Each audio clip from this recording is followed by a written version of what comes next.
Hi everybody, welcome to Bedtime Stories. Let me get cozy here. Tonight's bedtime stories are about three of the most popular characters at my library. We have Sofia the First, Strawberry Shortcake, and Pinkalicious's friend, Aqualicious. So we're gonna start with Aqualicious tonight. This is by Victoria Kahn. I know you guys love Pinkalicious. I wonder if you have read Aqualicious. Let's see. I was collecting seashells. I found a shell and I held it next to my ear so I could listen to the ocean. Have you ever done that before? What did you hear? Did you hear the ocean? Instead of hearing the ocean, I heard a little voice inside the shell. "Put me down! I'm trying to take a nap," the voice said. I screamed. I was scared, but I was also curious. I looked inside the shell and I saw a little face with long hair. "Can you help me?" said the little voice. "Help you? What are you?" I asked. What is it? What do you think it is? Is it a mermaid? Oh my goodness. "I'm Aqua," she said shyly, wriggling out of the shell. "Hi, my name is Pinkalicious," I said. "Oh, I love the color pink, but my blue is my favorite color," Aqua said. "I'm a mermany." "What's a mermany?" I asked. "Mermanies are a smaller, rare species of mermaid," said Aqua. "Just like there are lots of different kinds of fish, there are many different kinds of mermaids. Mermanies only inhabit this seacoast. I'm actually quite well known, and Wowee! I screamed excitedly before she could finish. I didn't think mermaids or mermanies actually existed. I put Aqua in my bucket so I could show her to my brother, Peter. Oh boy, what's Peter gonna think? "Peter, look what I found! A mermaid," I said. Peter was burying Mommy and Daddy in the sand while they napped. I dumped the contents of the bucket onto the towel. "Say something, Aqua," I commanded. "I was actually speaking to you when you put me in your pail of periwinkles, hermit crabs, and seashells, which I do not appreciate. Hermit crabs bite. I'd like to go home now, please." Oh, boy. "Yes, you do need a home," Peter said. "Come on, Pinkalicious, let's build a palace for her. I bet she's a princess." Peter and I immediately got to work. We built a big sand castle with turrets and decorated it with shells, stones, and feathers. "Do you like it, Aqua?" I asked. "Yes, I do like it. It is lovely, but it isn't my home. I live underwater, and I should get back there," she said. "Of course, but wouldn't you like to have lunch with us first?" asked Peter. What are you eating? Normally, I only eat algae and phytoplankton. Human food would be a real treat," she said. I put Aqua in my water cup and carried her to the concession stand to let her pick out her lunch. "I would like one of everything," she said, "and don't forget the sea salt." "Would you like to play miniature golf with us?" I asked Aqua after lunch. "All you have to do is hit the little ball into the hole," Peter said. "I'll help you, but then I really should be going," Aqua said as she hit in the hole on the putting green. "Just hit the ball and I'll grab it and then you'll win." "That's cheating. I don't want to play if you can't play fairly." "Sorry, Pinkalicious," Aqua said. "Perhaps I can teach you to surf? Just balance on this board and ride through the waves like this." "Whee! This is fantastic," I said. "Uh-oh, Pinkalicious, that looks dangerous. I'm going to wake up Mommy and Daddy if you're going to stay in the water," said Peter from the shore. Whoa, that does look dangerous. Suddenly, a seagull grabbed Aqua and flew away. Help me, please, don't let it eat me," Aqua screamed as she dangled from his beak. Oh, no.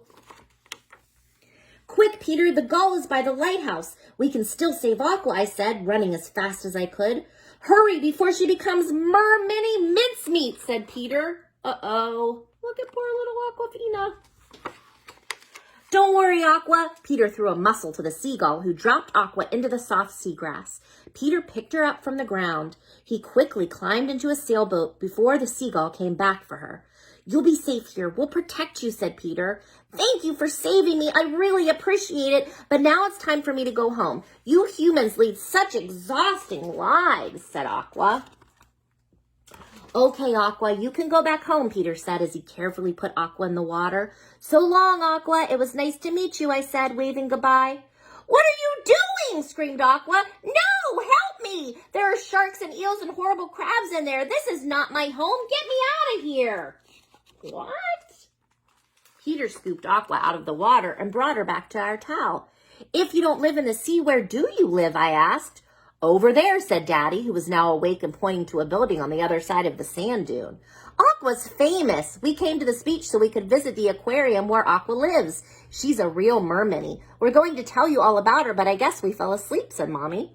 Sometimes I like to sneak out to go to the beach and see what I can discover. It's good to be curious. You never know what you'll find. And you humans are lots of fun. Now I need to get back home to my tank before anyone notices that I'm gone. Will you take me? Asked Aqua.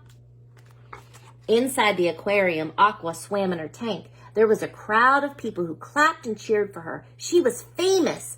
As she swam by on her seahorse, she waved to us. I whispered, "Thank you, Aqua. You are beautiful." Afterward, we got blueberry and sea swirl ice cream. Today was truly Aqualicious, I said. Who knew that collecting seashells could be so much fun? The end. I liked that. I never heard of a mermaidy before. Have you heard of a mermaidy?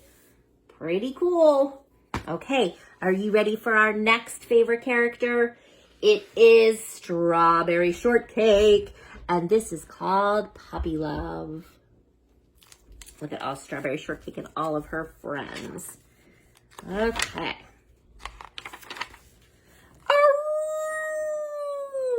One day, Strawberry Shortcake and her friends were taking a walk when they heard a very strange sound.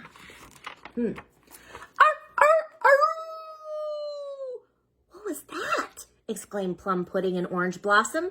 Maybe it's a monster, cried Lemon Meringue as she jumped behind Raspberry Tart and Cherry Jam.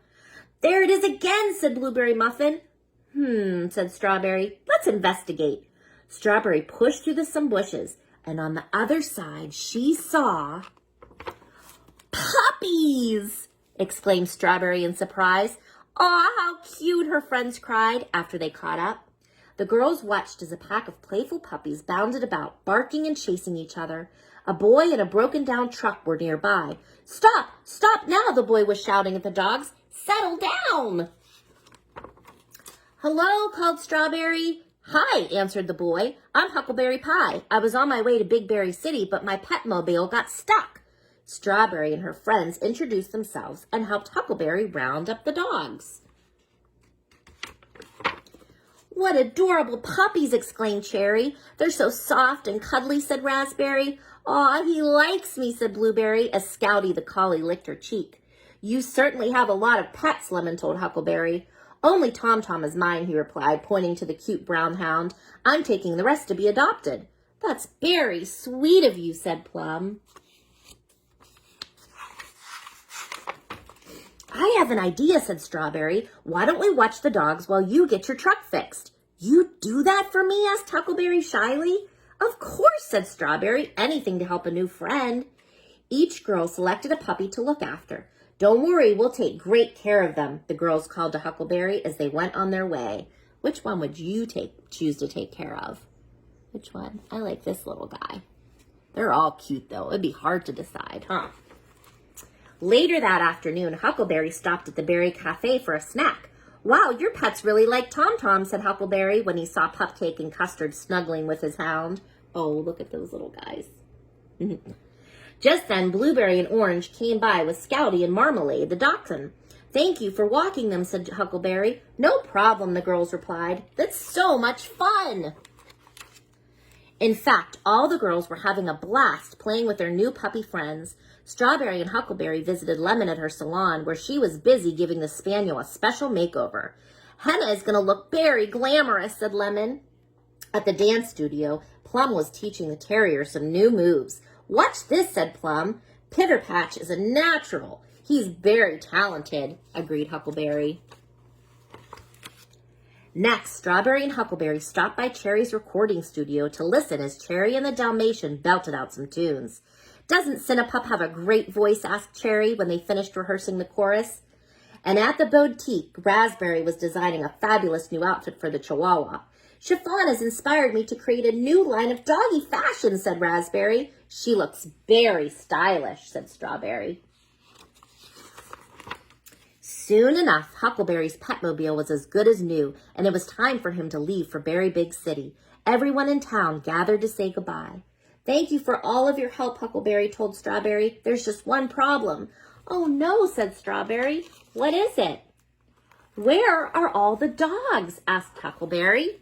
Can we talk to you about that? Called Lemon as she arrived. I'd like to adopt Henna. Cinnapup and I harmonize so well, said Cherry. I'd love to keep her. And Marmalade and I don't want to say goodbye, Orange explained. We just can't get enough puppy love. Of course, Huckleberry replied. The dogs can stay. The girls cheered and the puppies howled happily. It sounds like this is the beginning of some fruitastic and furry new friendship, said Strawberry. The end. That was a good story, especially if you like puppies. I love puppies. Okay, we have one more story tonight, and this is Miss Sofia, Sofia the First, Sofia's magic lesson. Oh boy. Let's see what happens here. Sofia is so excited. It's her first sorcery class ever at Royal Prep. I can't wait to learn magic, she says, taking her seat next to James in the classroom. Fauna, their sorcery teacher, explains that the first lesson is a spell to change a rock into a ruby. Sofia gets set to try the spell. She waves her hand, says the magic words, and turns her rock into an apple. Oops. Oops, that's not right, is it? Sofia looks around and sees that all the other kids have rubies on their desks. Don't worry, class, says Fauna. You can practice at home later. We have 3 new spells to learn today. 3 new spells plus a test at the end of the week? How will Sofia ever learn them all? After school, Sofia practices her spells with Clover. This time, she turns a rock into a tomato. I was supposed to turn it into a ruby, she says, disappointed. Clover grabs the tomato. This is much better, he says, taking a big bite. If you want to learn magic, ask a sorcerer. That's it. Cedric is just the person to help Sofia. When Cedric sees Sofia at his door, he can't help staring at her magical amulet. It's so nice to see your amulet. I mean, you, he adds quickly, inviting her inside. As Sofia looks around at the mess in Cedric's workshop, she gets an idea. Could I help clean up your workshop in return for magic lessons, she asks. Having Sofia in his workshop every day will give Cedric a chance to take the amulet, so he agrees to make Sofia his apprentice. Oh, that's not very nice of him. I'm going to brew up a potion that will make me invisible, Cedric tells Wormwood after Sofia leaves. Then I'll swipe Sofia's amulet and rule the kingdom. I will be King Cedric the First, Cedric replies happily. That doesn't sound good. When Sofia returns the next day, she's ready for her first magic lesson. She cleans while Cedric works on his invisibility potion. It doesn't go very well, though. Poof.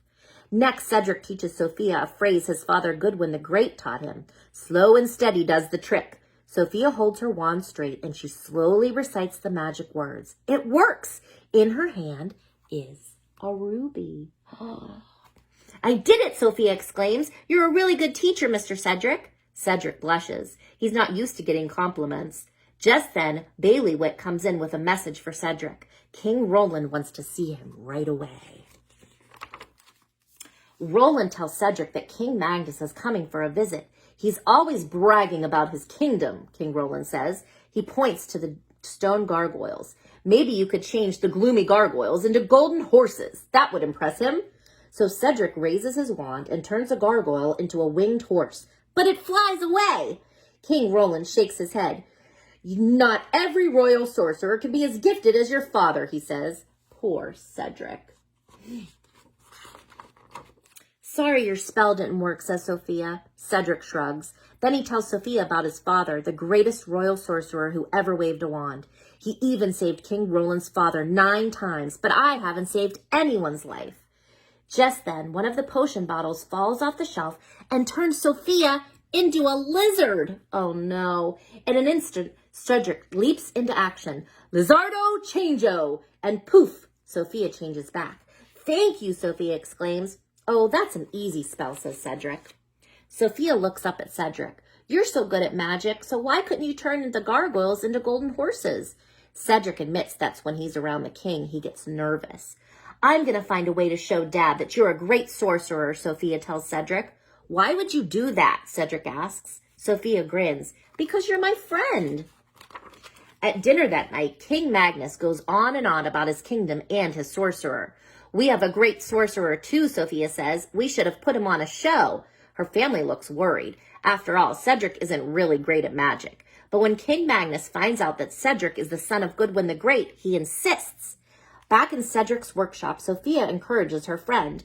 We can help each other get ready, she says. Remember, slow and steady does the trick. While Cedric is busy preparing tricks for his royal magic show, Sophia practices her spells for the sorcery test. But her spells still aren't perfect.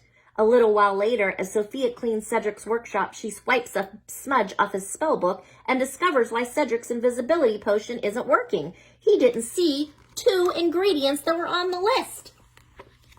When Sophia tells him the news, Cedric can't believe it. Now he can finally make the potion. He says goodnight to Sophia, drops the final 2 ingredients into the cauldron, and smiles. I did it, Wormy, he shouts.